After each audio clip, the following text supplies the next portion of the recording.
and then we will start today's class.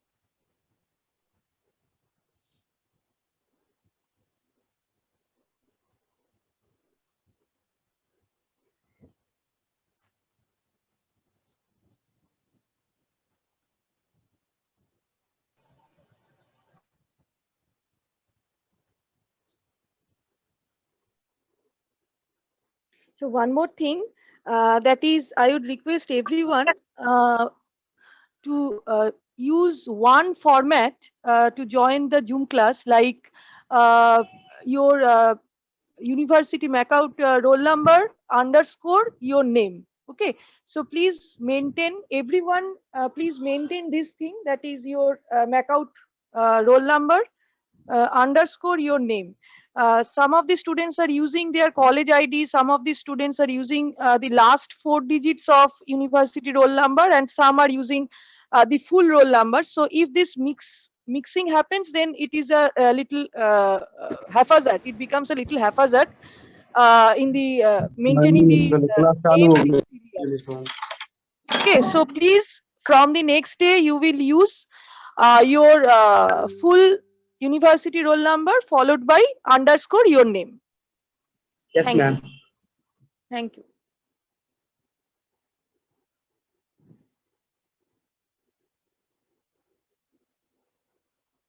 Okay, now let's start today's class. So you all know that the university, course code is BSCH201, and the new syllabus has started from 2018. Uh, it consists of 7 modules. We are starting today from module 7, that is organic reactions and synthesis of a commonly used drug molecule. Now, in the first slide, you can see there is something CO. CO is the course outcome. Everybody must be aware that we have to maintain, we must all know these things. What is the target of each module or each topic? Now, here, the organic reactions, we will study different types of mechanisms, and then we will use those reactions to synthesize some targeted organic compounds or some useful drugs. Okay, so thereby the course outcome of this chapter is develop reaction pathways to synthesize desired organic compounds. So this is the target, and to build up the pathway, we must know all these reactions like substitution, elimination, addition, oxidation, reduction, rearrangement, ring closing and ring opening. All these are included in your syllabus. So we will cover up all this, and then we will do some problems like synthesis of drug molecules and some organic targeted compounds. So we are starting from nucleophilic substitution. I think you all know this topic because you have studied this in your 11-12 class. Again, we will go through these topics. Now, the nucleophilic substitution is of majority, it can be divided as SN1, SN2 and SNI.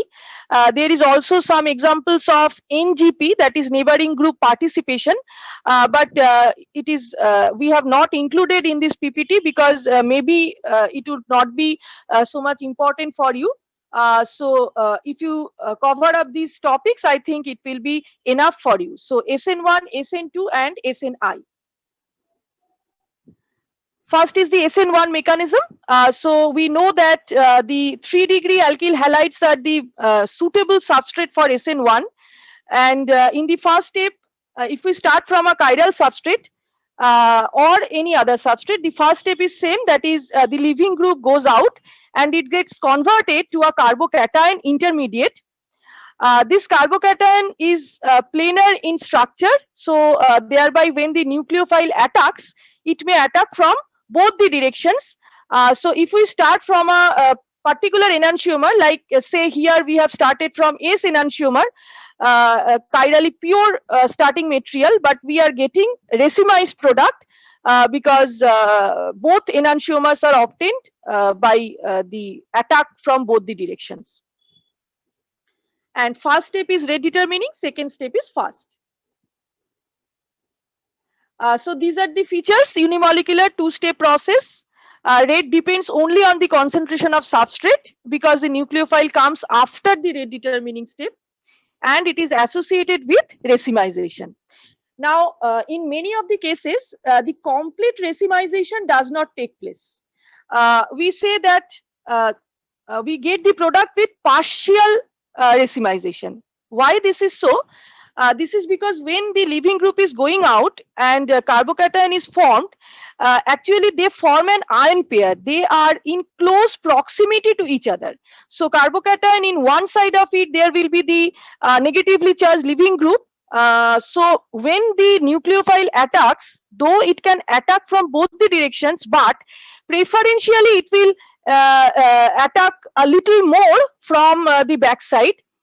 So thereby one enantiomer will be a little more in percentage. So we say that partial racemization takes place.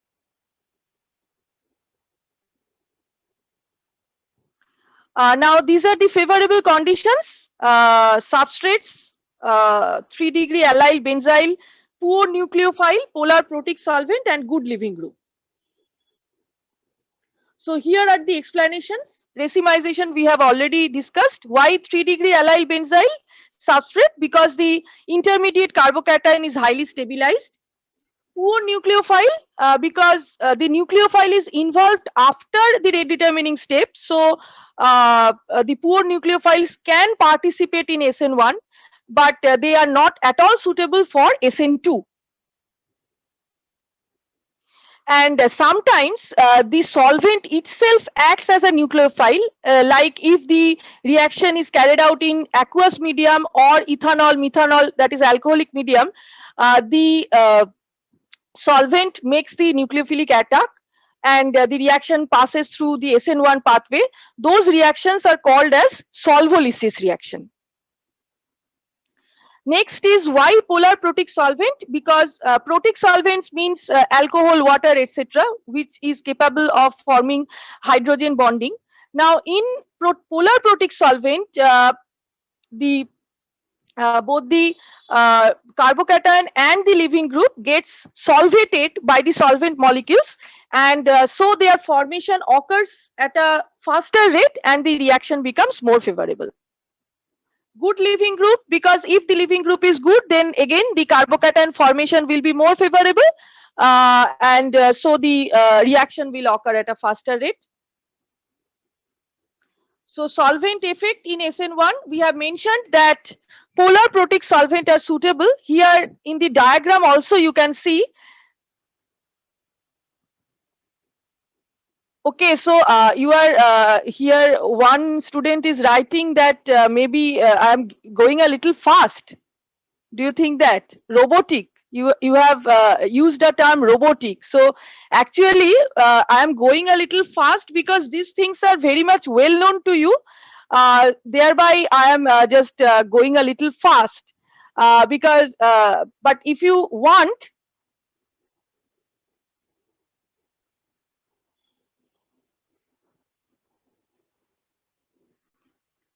can you hear me? Can you hear me? Yes, ma'am. Yes, do I ma'am. go? Okay, so I think No, some ma'am, you are in not between. fast. In between, it is breaking. The voice is breaking, or what is going on actually? Please Ma'am, respond. Nothing is it's happening. his Everything is all internet right. problem. Okay, so someone has written, so thereby I am asking because I must understand that is it suitable for you, or I have to be a little slower so that you can grasp it actually. So if majority tells that it is okay, then no problem. But if you anytime if you find something needs to be changed, you may always tell me. Okay. Okay, ma'am. And one more thing, that is someone is asking that whether you will get these things. Of course, After the class, I will send the joining code of GCR to the CR of this section, and everyone will join in that GCR, and I will share this PPT in that GCR so that you can get from there. Okay.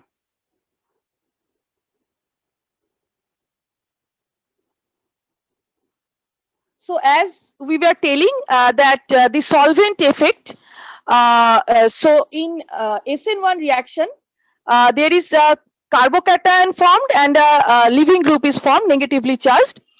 Now you can see in the diagram that the water molecules, the negative end of the water molecule, it is surrounding the carbocations. There will be interaction between them, and the carbocation will get stabilized. Also, the Br minus, that is the negatively charged leaving group, this also gets forms the hydrogen bonding with the hydrogen end of the water molecules. So in this way, both carbocation and the leaving group gets solvated. So the reaction is very much favorable with polar protic solvent for SN1. Now the SN2 mechanism, it is also very much well known to you. See, simple mechanism. The nucleophile attacks from the backside. It passes through a transition state which is highly hindered, and then the product formation takes place. Why backside attack? Because if it makes the front side attack, there will be some repulsion between the leaving group and the incoming nucleophile. So it preferentially attacks from the backside. And because of this backside attack, there is inversion of configuration. You can see that OH has entered from the opposite direction of Br. So the whole arrangement is changed. Whole arrangement of the groups that is becoming opposite. So thereby we say that it is associated with inversion of configuration. And one more point, that is for SN2, actually the 1 degree substrate is most suitable.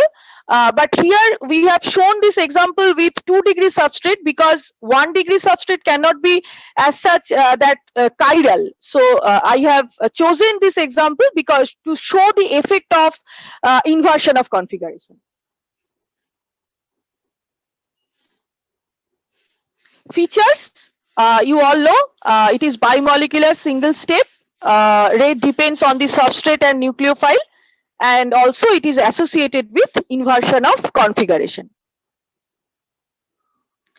And the preference, substrate is 1 degree substrate is preferential, then strong nucleophile, polar aprotic solvent, and good leaving group. So we will elaborate each of these points. Here are the explanations. Why inversion? Because the nucleophile attacks from backside. Why 1 degree substrate? We all know that the transition state is hindered. So there should be minimum steric hindrance in the substrate. So thereby 1 degree substrate is most favorable. Why strong nucleophile? Because the nucleophilic attack takes place in the single rate determining step. So if we use strong nucleophile, the reaction occurs at a faster rate. Why polar aprotic solvent? This I will again I will explain this with a diagram. That is included in some next slide. Why good leaving group? Because similar way the leaving group is going out in the rate determining step. So if it is stable, then the reaction will occur at a faster rate. So one point has been mentioned that the stronger nucleophiles favor the SN2 reaction. Now, what are the factors on which the strength of the nucleophile depends? It is not always parallel to the basicity, because basicity, in the basicity, it means the abstraction of proton, but for nucleophilicity, it is the attack to the carbon center. So carbon center is soft, but proton is hard. So there will be some difference when we will see that which nucleophile will be stronger compared to the others. First point, charge. If the nucleophile is charged, it will be more stronger nucleophile compared to the neutral ones. So here you can see that OH minus greater than water or And NH2 once minus again, greater charge. than, yeah, yeah, And once yes, again, charge. This first top point, charge. yeah, Again, the can you explain? first point, yeah, of course. Actually, if the nucleophile carries some charge, you know that nucleophile may contain charge, negatively charged, or the nucleophile may also be neutral, containing some atoms with lone pair of electrons. Okay. Now, always, if the nucleophile is charged, it will be stronger nucleophile compared to the neutral ones. Like here, you see OH minus. Okay, OH minus is a stronger nucleophile than water. Water is not having any charge. It is a neutral molecule where oxygen is containing only lone pair of electron, but charged nucleophiles are stronger. NH2 minus stronger than NH3. Okay, so if there is charge, it can attack at a faster rate. So it will be uh, a stronger nucleophile. Got it? Is it okay?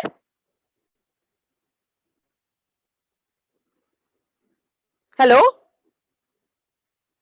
Yes, ma'am. Okay, Yes, ma'am. okay, okay. So next point, electronegativity. Now, if the electronegativity is higher, that means the nucleus holds up the electron pair more strongly. Okay. So when we are going from left to right along a period, then the nucleophilicity increases. That means the electron pair or negative charge will be held up more strongly by the nucleus, and it will be less available for donation. So thereby, the CH3 minus greater than NH2 minus, carbon being less electronegative than nitrogen. So CH3 minus is a more better nucleophile than NH2 minus, which is a better nucleophile than OH minus, and here OH minus is a better nucleophile than F minus. So this way, along a period, the nucleophilicity changes. Polarizability, next point is polarizability. Polarizability means the larger atoms, their electron cloud actually can be easily deformed. This deformation is called polarization. So if the polarizability is higher, that means the electron cloud can be easily distorted. That means it can approach the carbon center more easily.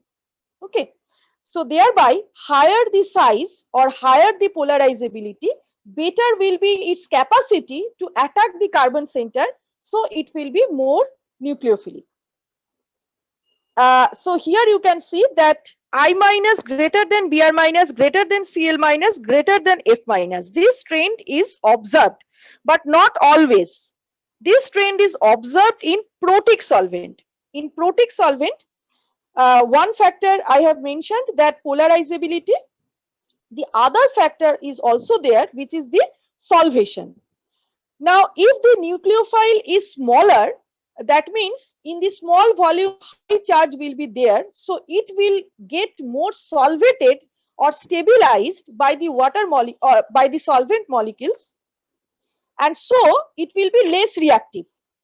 But I minus here in this series, I minus having the bigger size will be less solvated, and so it can attack the carbon center more easily. So thereby, this trend will be observed in polar protic solvent depending on two conditions. One is the solvation and the other one is polarizability. But this trend gets just opposite in polar aprotic solvent. Polar aprotic solvent. Now, polar aprotic solvents, they do not make the hydrogen bonding, and solvents like DMSO, DMF, etc. are polar aprotic. Now, what happens in polar aprotic solvent? See, we cannot when we are talking of the nucleophile, we cannot neglect the positive counterpart of it. Like when nucleophile is there, there has to be some positive ion like Na plus, K plus, etc. Because in when you are adding the reagent is NaF, NaCl, NaBr, Nai type of reagent. So there has to be some positive ion also in which is attached to the nucleophile. Now, if we are using some polar aprotic solvent, then this Na plus or K plus, the positive counterpart of the nucleophile, that gets solvated by the solvent molecules, and the nucleophile is now much more free. Now, here so solvation, you can see that the difference in solvation. Previous case, the nucleophile was getting solvated, thereby its reactivity was decreasing. But now the nucleophile is free, and as F minus, because of its smaller volume and more charge, it will be more energetic to attack the carbon center. So this trend will be followed in polar aprotic solvent, that is F minus greater than Cl minus greater than Br minus greater than I minus. Finally, the steric hindrance.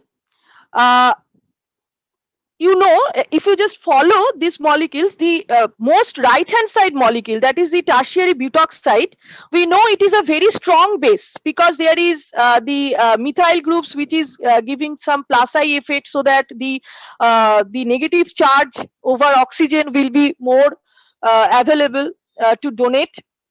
But it is not, it is a very weak nucleophile. Why? Because of the steric hindrance.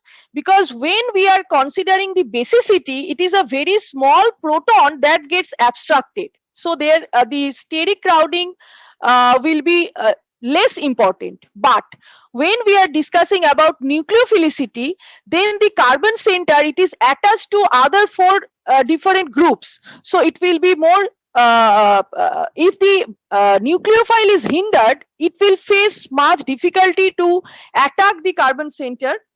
So thereby this tertiary butoxide, it is a very weak nucleophile. So these are the factors on which the nucleophilicity depends. Have you followed? Have you followed this part?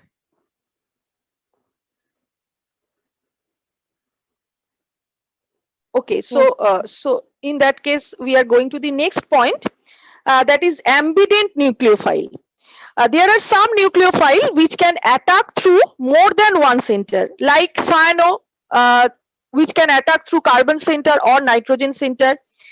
This is here one example is shown, that is nitrite ion, which where you can see that O minus end is there, and also nitrogen having lone pair is there. So two center attack may take place, thereby it is called an ambident nucleophile, but both the centers are not involved in a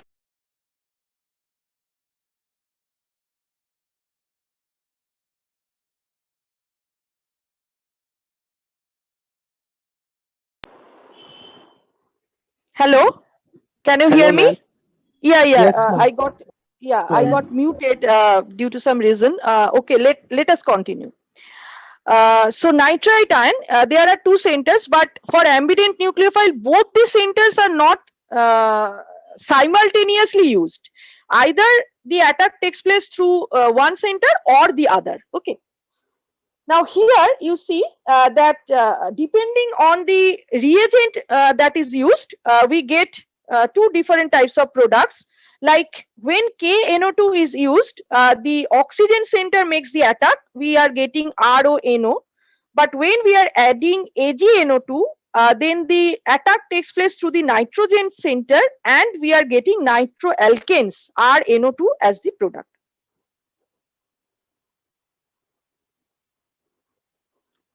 Just explanation of this. Now KNO2 is ionic in nature, so thereby it exists as NO2 minus, K plus NO2 minus, and this negative charge is on the oxygen. So we know that if the center is charged, it has more capacity to attack than the neutral centers. So here the attack takes place through the oxygen center.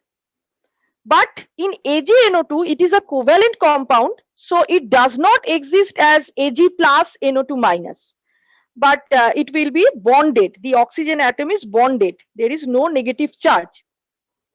Now, here the attack may take place through oxygen containing lone pair or nitrogen containing lone pair. Here, nitrogen being less electronegative, it has more capacity to attack. So thereby, with AgNO2 reagent, the attack takes place through nitrogen center, and we are getting the product that is nitroalkane RNO2. So we have seen how the nitrite is behaving as an ambident nucleophile. You may also go through why the cyano is acting as an ambident nucleophile. Okay, now next point, that is the solvent effect in SN2. Here the example is shown with the polar aprotic solvent DMSO, dimethyl sulfoxide. So as we have said that the positive counterpart, here you can see that Na plus, this is interacting with the delta negative end of DMSO, so that the Na plus gets solvated and it gets detached from the nucleophile, and nucleophile is much free to attack. So thereby its reactivity increases and it becomes a stronger nucleophile, and the reaction becomes much more favorable. So thereby polar aprotic solvent is much more suitable for SN2.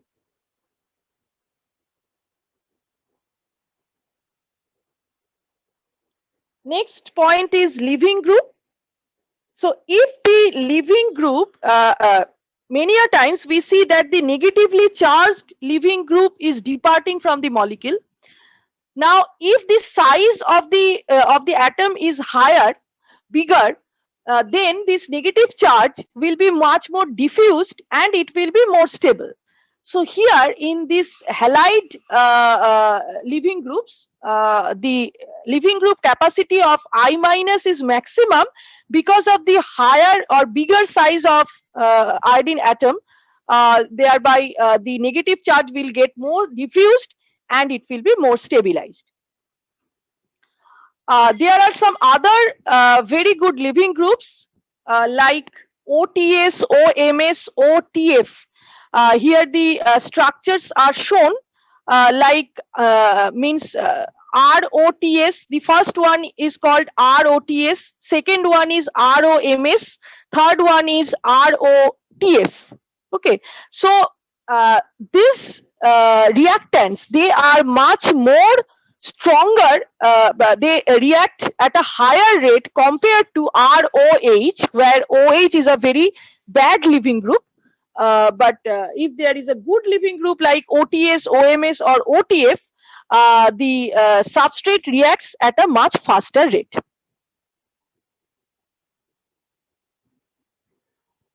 Synthetic utility. All these type of conversions can be carried out with SN1, that is formation of ether, thioether, amines, alkynes, nitriles, etc. from alkyl halide.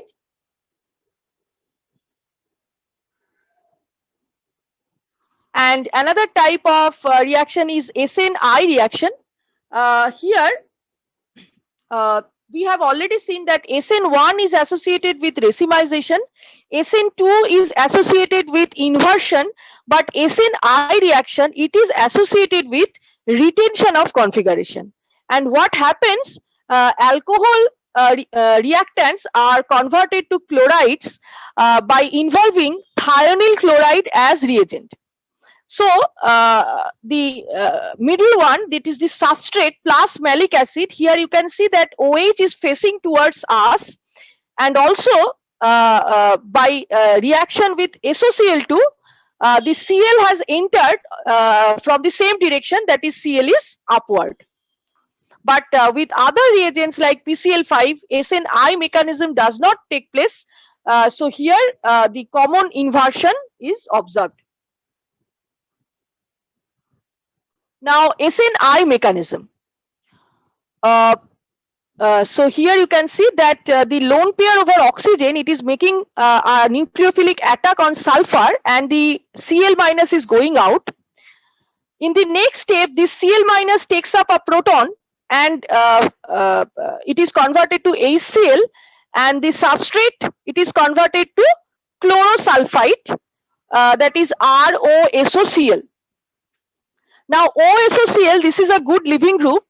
So it gets detached and with the formation of a carbocation, and next this leaving group rearranges in such a way that SO2 is formed along with Cl minus, and Cl minus makes the nucleophilic attack and generates the product.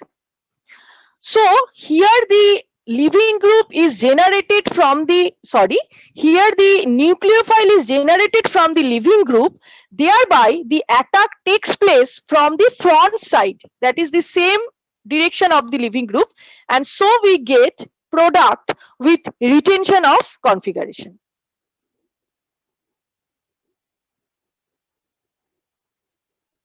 Now same reaction, if it is carried out in presence of pyridine, then we get the inverted product, not product with retention of configuration. So why this is so? Here you see that first step is same. The lone pair over oxygen is making the nucleophilic attack on sulfur. Cl minus is going out. You can see Cl minus is going out. But now the case is different. There is pyridine in the medium. So pyridine takes up the proton and convert it to the chlorosulfite type of molecule.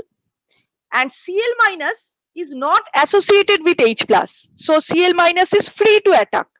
And given a chance, always the nucleophiles try to attack from the backside.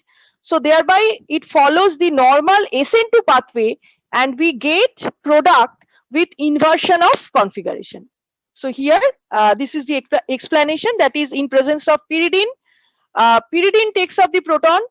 Cl minus is now free. It is not generated from the leaving group, but it is its source is different. So Cl minus will now attack from the backside. OSOCl group will go out following SN2 pathway, and we get product with inversion of configuration. Now tell me, whatever has been discussed, have you all followed these things?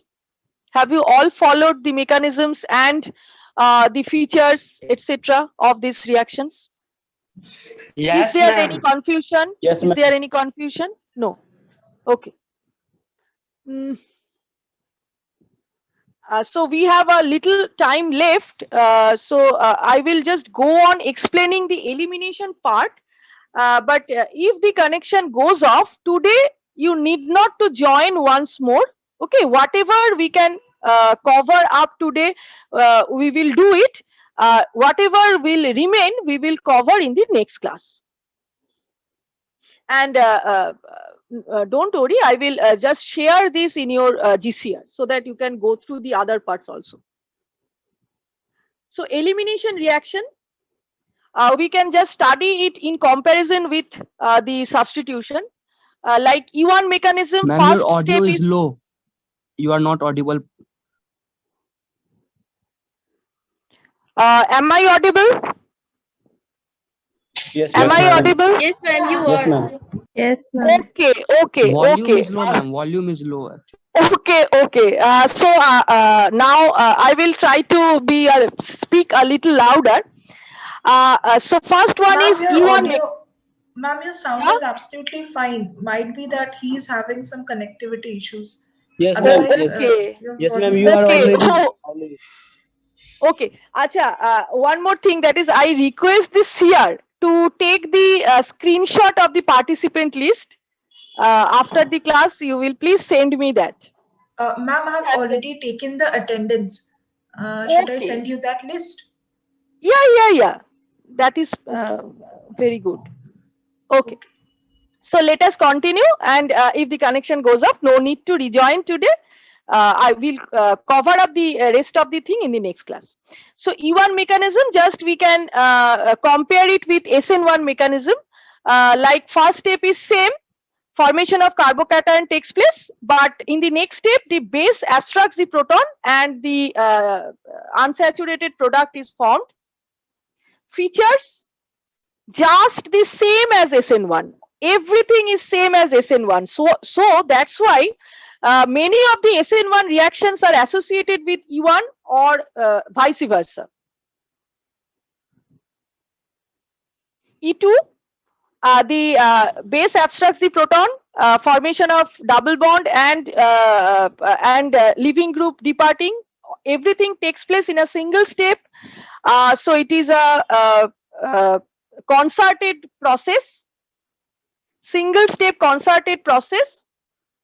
Rate depends on the concentration of substrate and base. Now, the other conditions, among the other conditions, you can see that 3-degree substrate is suitable for E2. Though we have seen for SN2, 1-degree substrate is most suitable, but for E2, the 3-degree substrate is most suitable. The other conditions are same: strong base, polar aprotic solvent, good leaving group. Now next point is regioselectivity.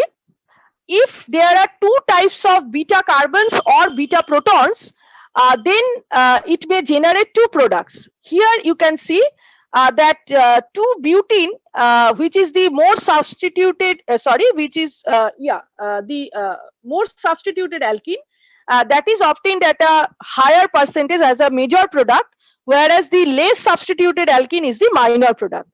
So this formation is according to Sedzev rule or Zedsev rule, which states that more substituted alkene is the major product. So here is the explanation. That is, we are showing here the two transition states corresponding to two products, that is more substituted alkene and less substituted alkene. Here you see that in the first one, it will lead to the more substituted one, second one will lead to the less substituted one. Now both of them are alkene-like because there is some partial formation of double bond. In the first case, there are 6 alpha hydrogen that stabilizes by hyperconjugation, so its stability is more. Second case, only 2 alpha hydrogen is there, so thereby its stability will be less. So if the intermediate is more stable, energy of activation will